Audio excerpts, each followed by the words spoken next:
Hello everyone, welcome you all my channel Learn Physics by Lakshmi Bhardwaj. In the previous video we have learnt about stress and strain curve, elastic fatigue and elastic after effect. Today we will learn about modulus of elasticity and its types. So let us start. हमने Hooke's law किया था, तो Hooke's law क्या कहता है? अब इसमें एक वर्ड आ रहा है हुक. हुक क्या होता है? This shape is called hook. इसका हम यूज़ किस लिए करते हैं? जब हमें कोई चीज़ सस्पेंड करनी हो तो हम हुक का यूज़ करते हैं. तो जैसा कि हुक्स लॉ है, यानी जिसमें हुक का यूज़ हो, तो यहाँ पे हुक का यूज़ कैसे होगा? एक फिक्स स्पॉट है, मान लो छत है, ठीक है, वो फिक्स स्पॉट है, उससे हमने हुक को अटैच कर दिया और उस हुक में एक स्प्रिंग अटैच कर दिया. फिर वो जो स्प्रिंग है उसका जो लोअर एंड है बी, उससे हमने एक पेन को अटैच किया. पेन मतलब कोई कंटेनर अटैच कर दिया और उस कंटेनर से एक पॉइंटर को अटैच किया जिससे एक स्केल जुड़ा हुआ है, ठीक है. अब उस पेन की हमने रीडिंग ली कब? जब वो पेन बिल्कुल खाली था. फिर हमने उस पेन में कुछ वेट ऐड किया, मान लो 10 ग्राम वेट ऐड कर दिया हमने, तो वो पॉइंटर उस स्केल पे कुछ रीडिंग देगा. वो रीडिंग क्यों देगा? क्योंकि वो जो स्प्रिंग है हमने जिससे पेन को अटैच कर रखा है वो कुछ एक्सपेंड होगा, यानी उसकी लेंथ में कुछ इंक्रीजमेंट होगा, ठीक है. तो वो जो पॉइंटर है वो उस स्केल के ऊपर कुछ रीडिंग देगा. अब उस स्प्रिंग की लेंथ में कितना इंक्रीज हुआ है वो हमें कैसे मिलेगा? जो हमने पेन की खाली की रीडिंग ली थी और वेट डालने के बाद जो रीडिंग ली थी, अगर उन दोनों का डिफरेंस लेंगे तो हमें ये पता चल जाएगा कि जो स्प्रिंग है उसकी लेंथ में कितनी इंक्रीमेंट हुई है, ठीक है. ऐसे ही फिर अगर हम वेट बढ़ा देंगे, मान लो 20 ग्राम वेट ऐड कर दिया अब हमने पेन के अंदर, तो वो जो स्प्रिंग है वो और ज़्यादा इंक्रीज होगा, उसकी लेंथ में और ज़्यादा इंक्रीमेंट होगा. ऐसे ही हम बारी बारी करके अगर वेट को बढ़ाते जाएंगे तो जो स्प्रिंग की लेंथ है वो भी उतनी ही बढ़ती जाएगी. तो इन रिजल्ट से अगर हम ये जो हमने रीडिंग्स लिए हैं इनसे हम अगर एक ग्राफ ड्रॉ करेंगे तो यहाँ पे क्या हो रहा है? जितना हम स्ट्रेस बढ़ा रहे हैं उतनी स्ट्रेन प्रोड्यूस हो रही है, यानी जितना हम लोड बढ़ा रहे हैं उतनी एक्सटेंशन प्रोड्यूस हो रही है, ठीक है. तो यहाँ पे हमें एक स्ट्रेट लाइन ग्राफ मिल जाएगा जो ओरिजिन से स्टार्ट है. तो यही है experimental verification of Hooke's law कि जितना हम लोड बढ़ाएंगे उतनी ही किसी मटेरियल के अंदर, किसी ऑब्जेक्ट के अंदर एक्सटेंशन प्रोड्यूस होगी. तो हमने हुक्स लॉ किया था. तो हुक्स लॉ क्या कहता है? Stress is directly proportional to strain, यानी जितना हम किसी चीज़ के ऊपर फोर्स लगाएंगे उतनी ही उसकी जो डायमेंशंस हैं उन या फिर उसकी जो कन्फिग्रेशन है उतना ही उसमें क्या आएगा? चेंज आएगा. यानी stress is directly proportional to strain. अब हमें पता है जैसे ही हम प्रोपोर्शनलिटी का साइन हटाते हैं एक कांस्टेंट आता है प्रोपोर्शनलिटी का, वो कांस्टेंट आ गया E, ठीक है. तो क्या मिल गया हमें? Stress is equal to E into strain. अब अगर हमें यहाँ से इस कांस्टेंट की वैल्यू निकालनी हो E की, तो क्या हो जाएगा? स्ट्रेस अपॉन स्ट्रेन, ठीक है. और ये जो E है ना, इसी कांस्टेंट को हम बोलते हैं मॉडुलस ऑफ इलास्टिसिटी. तो मॉडुलस ऑफ इलास्टिसिटी क्या होता है? It is the ratio of stress to the corresponding strain produced, यानी हमने कितनी स्ट्रेस अप्लाई की थी और उसके रिजल्ट में कितनी स्ट्रेन प्रोड्यूस हुई. This is the modulus of elasticity और इसी को हम बोलते हैं कोफिशिएंट ऑफ इलास्टिसिटी, ठीक है. अब मॉडुलस ऑफ इलास्टिसिटी, अब देखो इसके नाम में आ रहा है इलास्टिसिटी, यानी मॉडुलस किस चीज़ का मॉडुलस है? इलास्टिसिटी का. मॉडुलस को हम एज ए कांस्टेंट मतलब प्रेफर कर सकते हैं. तो ये किस चीज़ का कांस्टेंट है? इलास्टिसिटी का. और इलास्टिसिटी क्या होती है? किसी भी ऑब्जेक्ट की वो प्रॉपर्टी होती है जब हम उसके ऊपर डिफॉर्मिंग फोर्स अप्लाई करते हैं और फिर उस डिफॉर्मिंग फोर्स को हटाते हैं तो वो ऑब्जेक्ट अपनी ओरिजिनल स्टेट को क्या कर पाती है? गेन कर पाती है वापस, ठीक है. तो उसकी इसी प्रॉपर्टी को क्या बोलते हैं? इलास्टिसिटी. तो जो मॉडुलस ऑफ इलास्टिसिटी है ये क्या चीज़ मेजर करता है? Degree of elasticity of a body, यानी कोई चीज़ कितनी इलास्टिक है या फिर नहीं है. मान लो एक तो रबड़ लें, ठीक है, उसके ऊपर डिफॉर्मिंग फोर्स लगाएं तो वो तो आसानी से अपनी इनिशियल स्टेट को गेन कर लेगा. लेकिन ऐसे ही हम कोई आयरन की चीज़ लें, पहली बात तो वो स्ट्रेच ही नहीं होगी, यानी उसकी जो शेप है, साइज है, उसमें चेंज नहीं आएगा, ठीक है. और मान लो थोड़ा बहुत आ भी गया तो वो फिर परमानेंटली बना ही रहेगा, यानी वो तो प्लास्टिक होगी. इसलिए जो मॉडुलस ऑफ इलास्टिसिटी है वो क्या मेजर करती है, degree of elasticity of a body. अब बात आती है कि ये जो मॉडुलस ऑफ इलास्टिसिटी है डिपेंड किस पे करता है, तो ये डिपेंड करता है नेचर ऑफ मटेरियल के ऊपर, कि जो हमने मटेरियल लिया है वो किस चीज़ का है। ठीक है, अभी हमने एग्जाम्पल लिया था, एक तो हम रबर बैंड लें और एक कोई स्टील या आयरन की ऑब्जेक्ट लें। ठीक है, तो उसके नेचर के ऊपर डिपेंड करता है। Is independent of stress and strain, ये स्ट्रेस और स्ट्रेन पे डिपेंड नहीं करता कि हमने कितनी स्ट्रेस अप्लाई की है फिर उसके रिजल्ट में कितनी स्ट्रेन प्रोड्यूस हुई है। ठीक है, अब देखो हमें पता है स्ट्रेस और स्ट्रेन हमने डिफरेंट टाइप्स की किए हैं। स्ट्रेस मेनली 2 टाइप्स की थी, नॉर्मल स्ट्रेस और टेंजेंशियल स्ट्रेस, और नॉर्मल स्ट्रेस फिर खुद 3 टाइप्स की थी। ठीक है, ऐसे ही स्ट्रेन भी हमने 3 टाइप्स की पढ़ी थी, कौन सी, लॉन्गिट्यूडिनल, वॉल्यूमेट्रिक और शेयरिंग। ठीक है, अब देखो स्ट्रेस और स्ट्रेन ही खुद डिफरेंट टाइप्स की हैं, और मॉडुलस ऑफ इलास्टिसिटी है ही क्या, इन दोनों का रेशियो ही तो है, तो इसलिए जो मॉडुलस ऑफ इलास्टिसिटी है वो भी डिफरेंट काइंड्स का है। ठीक है, तो ये 3 टाइप्स का होता है modulus of elasticity. First one is Young's modulus, second one is bulk modulus and third one is modulus of rigidity. तो सबसे पहले हम डिस्कस करते हैं यंग्स मॉडुलस। यंग्स मॉडुलस में क्या होता है, जब हम किसी ऑब्जेक्ट के ऊपर डिफॉर्मिंग फोर्स अप्लाई करते हैं तो उसमें लॉन्गिट्यूडिनल स्ट्रेन प्रोड्यूस होती है। लॉन्गिट्यूडिनल स्ट्रेन क्या होती है, जब किसी भी ऑब्जेक्ट की लेंथ में इंक्रीमेंट हो, ठीक है, यानी चेंज आए, या फिर डिक्रीमेंट भी हो सकता है, वो फोर्स के ऊपर डिपेंड करता है कि हमने इनवर्ड फोर्स अप्लाई कर रखा है या फिर आउटवर्ड। ठीक है, तो जब हम किसी ऑब्जेक्ट के ऊपर डिफॉर्मिंग फोर्स अप्लाई करते हैं और उसके अंदर क्या प्रोड्यूस होती है, लॉन्गिट्यूडिनल स्ट्रेन प्रोड्यूस होती है, तो इन दोनों चीज़ों का रेशो यानी नॉर्मल स्ट्रेस और लॉन्गिट्यूडिनल स्ट्रेन का रेशो ही क्या कहलाता है, यंग्स मॉडुलस। अब बात आती है कि लॉन्गिट्यूडिनल, ये जो हमने ऊपर नॉर्मल स्ट्रेस लिया है, ये फॉर्मूला है ना यंग्स मॉडुलस ऑफ इलास्टिसिटी, क्या मिल गया हमें formula, normal stress upon longitudinal strain. अब नॉर्मल स्ट्रेस को हम लॉन्गिट्यूडिनल स्ट्रेस भी बोल सकते हैं, क्योंकि यहाँ पे जो स्ट्रेस अप्लाई किया है हमने लेंथ में चेंज लाने के लिए किया है। ठीक है, तो नॉर्मल स्ट्रेस की जगह हम क्या वर्ड यूज़ कर सकते हैं, लॉन्गिट्यूडिनल स्ट्रेस। ठीक है, अब इस फॉर्मूला में ये जो 2 टर्म आ गई, अब इनका फॉर्मूला निकालते हैं। ठीक है, तो हम पहले निकालते हैं लॉन्गिट्यूडिनल स्ट्रेन का। अब हमने पढ़ा था लॉन्गिट्यूडिनल स्ट्रेन क्या होती है, जब किसी ऑब्जेक्ट की लेंथ में चेंज आ जाए, ठीक है, और जो उसकी ओरिजिनल लेंथ थी वो, उन दोनों का रेशियो ही क्या कहलाता है, लॉन्गिट्यूडिनल स्ट्रेन। तो यहाँ पे एक एग्जांपल ले रखा है, एक वायर है, ठीक है, वो एक फिक्स पोर्ट से अटैच कर रखी है, और हमें पता है वायर का शेप कैसा होता है, सिलेंड्रिकल होती है ना। तो वो जो वायर अटैच कर रखी है हमने फिक्स पोर्ट से, उसका जो लोअर एंड है ना वो फ्री है, उस लोअर एंड के ऊपर ही हमने फोर्स अप्लाई कर दिया डाउनवर्ड डायरेक्शन में। तो अब क्या होगा, वो जो लेंथ है उसमें इंक्रीमेंट होगा, जो वायर की लेंथ है उसमें वो इंक्रीमेंट हमने मान लिया, वो जो चेंज आया वो हमने मान लिया डेल्टा एल, और जो उसकी ओरिजिनल लेंथ थी वो थी एल। तो लॉन्गिट्यूडिनल स्ट्रेन का फॉर्मूला हमें पता ही है, change in length upon original length. तो यहाँ पे पुट कर देंगे तो हमें फॉर्मूला मिल गया डेल्टा एल बाई एल।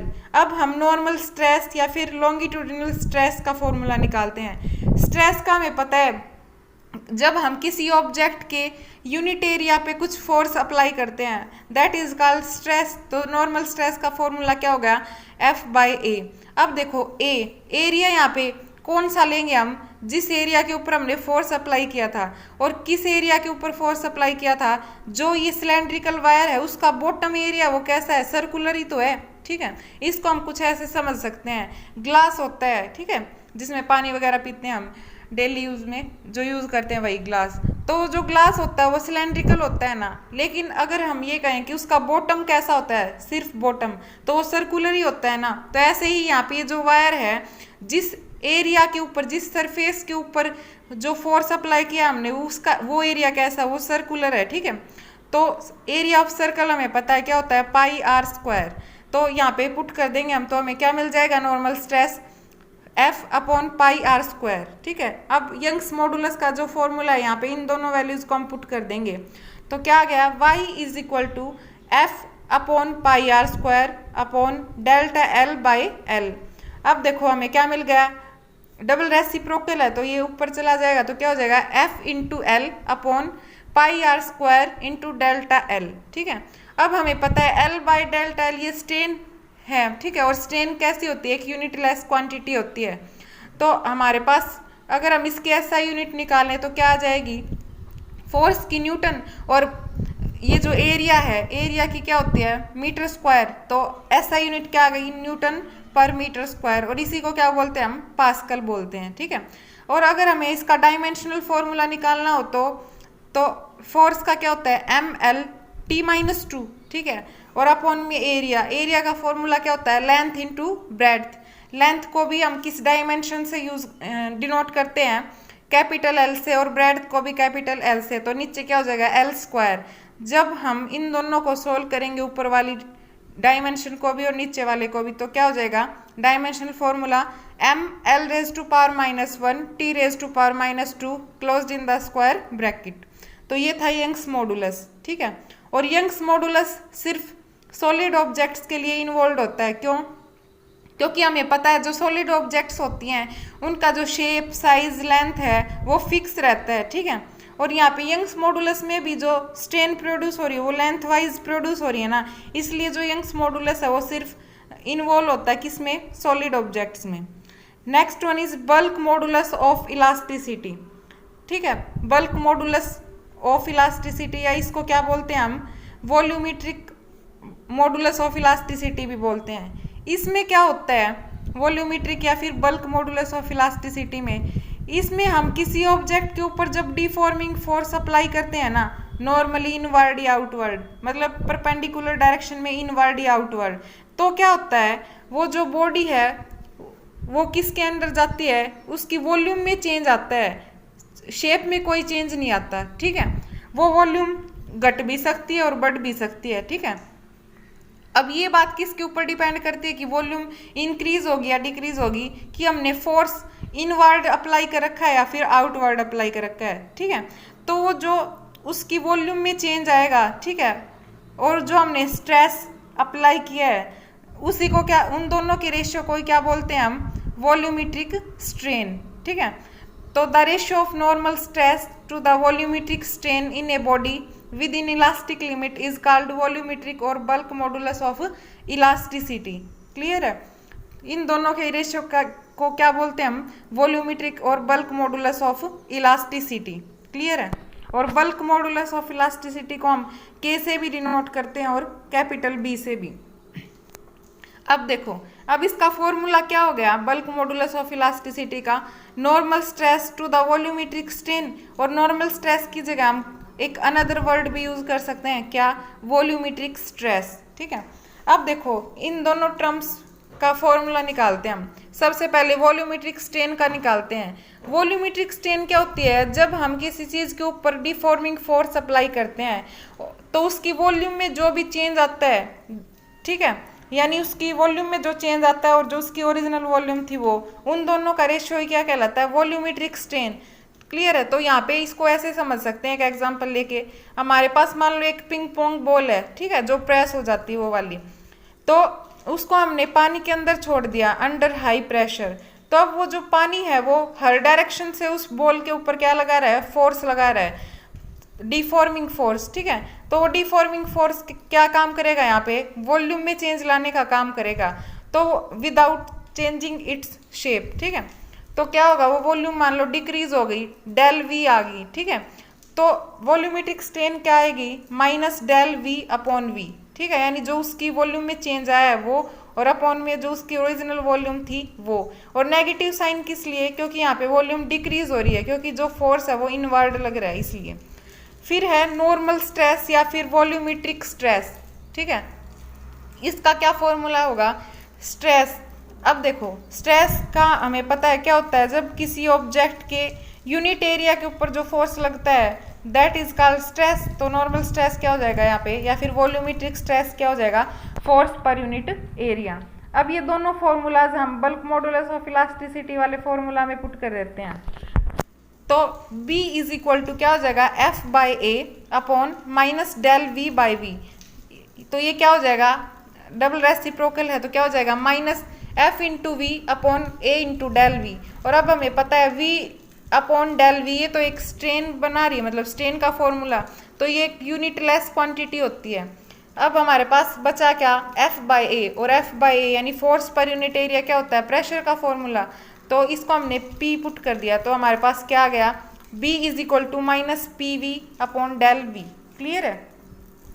अब इसकी ऐसा यूनिट वही होगी, क्योंकि यहाँ पे v बाई डेल वी तो एक यूनिट लेस क्वांटिटी है, बच गया क्या, force per unit area, force की न्यूटन और एरिया की मीटर स्क्वायर, तो ये क्या हो जाएगा, न्यूटन पर मीटर स्क्वायर, और इसी को क्या बोलते हैं हम, पास्कल। और डायमेंशनल फॉर्मूला भी वही हो जाएगा, क्योंकि फोर्स का हमें पता है क्या होता है, M L T minus two upon में एरिया का क्या हो जाएगा, एल स्क्वायर, तो ये हमारे पास क्या आ जाएगा, M L raise to power minus one T raise to power minus two closed in the square bracket. ठीक है, तो ये था bulk modulus of elasticity. Next term is compressibility. Compressibility यानी किसी ऑब्जेक्ट की वो एबिलिटी कि हम उसको कितना कंप्रेस कर पा रहे हैं, कितना दबा पा रहे हैं। एक तो सॉलिड ऑब्जेक्ट लें हम, वो इतनी इजीली कंप्रेस नहीं होगी, और एक कोई मतलब सॉफ्ट सी ऑब्जेक्ट लें तो वो इजीली कंप्रेस हो जाएगी। ठीक है, तो कंप्रेसिबिलिटी क्या है, सिंपली कि किसी भी ऑब्जेक्ट की वो एबिलिटी कि वो कितना कंप्रेस हो पाती है जब उसके ऊपर फोर्स लगता है। ठीक है, तो ये क्या होता है, it is reciprocal of bulk modulus of elasticity. जो कंप्रेसिबिलिटी है वो जो हमने अभी बल्क मॉडुलस किया है ना, उसका रेसिप्रोकल होता है, और इसको कंप्रेसिबिलिटी को हम कापा से डिनोट करते हैं। ये जो के शेप्ड सिंबल है इसी को कापा बोलते हैं। ठीक है, तो कापा इज इक्वल टू क्या हो जाएगा, वन बाय बी। ठीक है, तो ये हमारा फॉर्मूला आ गया किसका, कंप्रेसिबिलिटी का। इसकी ऐसा यूनिट क्या होगी, तो इसकी ऐसा यूनिट होगी जो बल्क मॉडुलस ऑफ इलास्टिसिटी की यूनिट आई थी ना, उसका रेसिप्रोकल, तो क्या हो जाएगा, पर न्यूटन मीटर स्क्वायर। ठीक है, अब बात आती है कि जो बल्क मॉडुलस है वो किस किस चीज़ में इन्वॉल्व होता है। जैसे यंग्स मॉडुलस सिर्फ सॉलिड्स के लिए एप्लीकेबल था ना, तो बल्क मॉडुलस होता है ना वो तीनों के लिए एप्लीकेबल है, तीनों में इन्वॉल्व होता है, सॉलिड्स में भी, लिक्विड्स में भी और गैसेस में भी। ठीक है, अब ऑर्डर क्या होता है बल्क मॉडुलस का तीनों ऑब्जेक्ट्स के लिए, देखो ये सबसे ज़्यादा होता है सॉलिड में, देन लिक्विड और देन गैसेस। अब हमें कैसे पता चलेगा कि भाई सबसे ज़्यादा सॉलिड्स में होता है, तो हमें फॉर्मूला तो पता है ना बल्क मॉडुलस ऑफ इलास्टिसिटी का। फॉर्मूला में देखो क्या आ रहा है, normal stress upon volumetric strain. ठीक है, यहाँ पे वॉल्यूम का काम है। ठीक है, और हमें इतना तो पता है ना कि जो वॉल्यूम होती है वो सबसे कम सॉलिड्स की होती है। क्यों होती है, क्योंकि जो सॉलिड्स ऑब्जेक्ट में जो मॉलिक्यूल्स होते हैं ना वो एक दूसरे से स्ट्रॉन्ग इंटरमोलिकुलर फोर्सेस से बाउंड होते हैं। ठीक है, बंधे होते हैं, यानी वो अपनी जगह से मूव नहीं कर पाते, तो वॉल्यूम जितनी होती है उतनी ही रहती है। लेकिन जो सॉलिड्स के जो लिक्विड ऑब्जेक्ट्स के मॉलिक्यूल्स होते हैं वो क्या होते हैं, वो थोड़ा बहुत फ्री होते हैं मूव करने के लिए, तो इनकी वॉल्यूम सॉलिड से थोड़ी सी ज़्यादा होती है। और गैसेस के मॉलिक्यूल्स तो हमें पता ही है रैंडमली मूव कर सकते हैं, यानी बिल्कुल फ्री होते हैं, तो सबसे ज़्यादा वॉल्यूम किसकी होती है, गैसेस की होती है। अब देखो ये जो बल्क मॉडुलस ऑफ इलास्टिसिटी है ये इनवर्सली प्रोपोर्शनल है वॉल्यूम के, ये जो वॉल्यूमेट्रिक स्ट्रेन है ना, तो bulk modulus of elasticity inversely proportional है वॉल्यूम के। ठीक है, इनवर्सली प्रोपोर्शनल का मतलब क्या है कि अगर वॉल्यूम कम होगी ना तो बल्क मॉडुलस क्या होगा, ज़्यादा होगा। तो और अब हमें पता ही है कि जो सॉलिड ऑब्जेक्ट हैं उनकी वॉल्यूम क्या होती है, सबसे कम होती है ना, तो बल्क मॉडुलस सॉलिड्स के लिए क्या होगा, सबसे ज़्यादा, फिर लिक्विड्स के लिए और देन गैसेस के लिए। Clear. Next one is share modulus और मॉडुलस ऑफ रिजिडिटी। तो इसके दो नाम है, मॉडुलस ऑफ रिजिडिटी या फिर शेयर मॉडुलस ऑफ इलास्टिसिटी। ठीक है, इसको डिनोट किससे करते हैं हम, कैपिटल जी से। अब ये किस चीज़ का रेशो होता है, ये रेशो होता है tangential stress to the shearing strain. ठीक है, टेंजेंशियल स्ट्रेस क्या था कि जब हम किसी ऑब्जेक्ट के ऊपर टेंजेंशियली फोर्स लगाते हैं उसके यूनिट एरिया के ऊपर, तब जो स्ट्रेस प्रोड्यूस होती है that is tangential stress. Clear है। और शेयरिंग स्ट्रेन क्या थी, इसको हमने कुछ ऐसे समझा था, एक क्यूबॉइडल बॉक्स लिया था, उसको हमने रूम की तरह सपोज किया था, फिर उसकी एक दीवार के ऊपर हमने फोर्स लगाया था, तो वो उसका बेस तो वही था लेकिन वो ऊपर से थोड़ा सा डिस्प्लेस हो गई थी। ठीक है, तो वो जो ऊपर से उसने जितनी डिस्प्लेसमेंट कवर की थी अपनी ओरिजिनल पोजीशन से उस दीवार ने, वो हमने डेल्टा एल ली थी। ठीक है, और अपॉन में क्या था, वो परपेंडिकुलर डिस्टेंस यानी फर्श से लेके छत तक की जो परपेंडिकुलर डिस्टेंस थी वो कितनी थी उस रूम की, कैपिटल एल। तो उन दोनों का रेशियो क्या था, शेयरिंग स्ट्रेन। क्लियर है। शेयरिंग स्ट्रेन क्या होता है, change in shape without changing any volume. Clear है। तो हमें शेयरिंग स्ट्रेन का पता चल गया और टेंजेंशियल स्ट्रेस का पता चल गया। अब इन दोनों फॉर्मूलाज को जो ये शेयर मॉडुलस ऑफ इलास्टिसिटी इसमें पुट कर देते हैं। तो टेंजेंशियल स्ट्रेस का क्या फॉर्मूला है, एफ बाई ए पुट कर दिया अपॉन में शेयरिंग स्ट्रेन, और शेयरिंग स्ट्रेन को हम थीटा से या टेन फाई से डिनोट करते हैं, तो अपॉन में थीटा। अब क्या हो गया, F upon A into theta मिल गया हमें। ठीक है। और थीटा की वैल्यू हमें पता ही है क्या होती है, डेल्टा एल बाई एल। ठीक है। तो ये ऊपर जाके क्या हो जाएगा, F into L upon A into delta L. तो ये हमें क्या मिल गया, शेयर मॉडुलस ऑफ इलास्टिसिटी। अब इसकी एसआई यूनिट की बात आती है, तो देखो F by A, L by delta L, तो ये क्या है, यूनिटलेस क्वांटिटी है।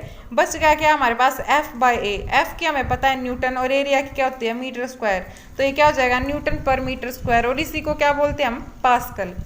फिर इसका डायमेंशनल फॉर्मूला क्या हो जाएगा, एफ का हमें पता ही है क्या होता है, M L T raise to power -2 upon में एरिया को किससे डिनोट करते हैं, डायमेंशन की टर्म में एल स्क्वायर से। तो हमारे पास जो डायमेंशनल फॉर्मूला है वो क्या आ जाएगा, M L raise to power -1 T raise to power -2 closed in the square bracket. ठीक है। अब बात आती है कि जो शेयर मॉडुलस ऑफ इलास्टिसिटी है ये किस किस चीज़ में इन्वॉल्व होता है, तो ये भी सिर्फ सॉलिड्स के लिए एप्लीकेबल होता है। ठीक है। और सॉलिड्स के लिए इसकी वैल्यू क्या होती है, G is equal to Y by 3, और y क्या है यहाँ पे, यंग्स मॉडुलस ऑफ इलास्टिसिटी है। यानी हम कह सकते हैं कि जो शेयर मॉडुलस ऑफ इलास्टिसिटी है ना वो 1/3 होता है यंग्स मॉडुलस ऑफ इलास्टिसिटी के फॉर सॉलिड ऑब्जेक्ट्स। ठीक है। अब बात आती है किसकी, लिक्विड के लिए। तो फॉर आइडियल लिक्विड, यानी आइडियल लिक्विड के लिए मॉडुलस ऑफ रिजिडिटी क्या होता है, 0। क्यों होता है, क्योंकि हमें पता है जब भी लिक्विड रेस्ट में होगा, ठीक है, क्योंकि आइडियल लिक्विड को हम इक्विलिब्रियम पोजीशन में मानते हैं, यानी कोई भी अनबैलेंस्ड फोर्स नहीं रहता आइडियल लिक्विड में, तो एक तरह से हम रेस्ट की कंडीशन बोल सकते हैं।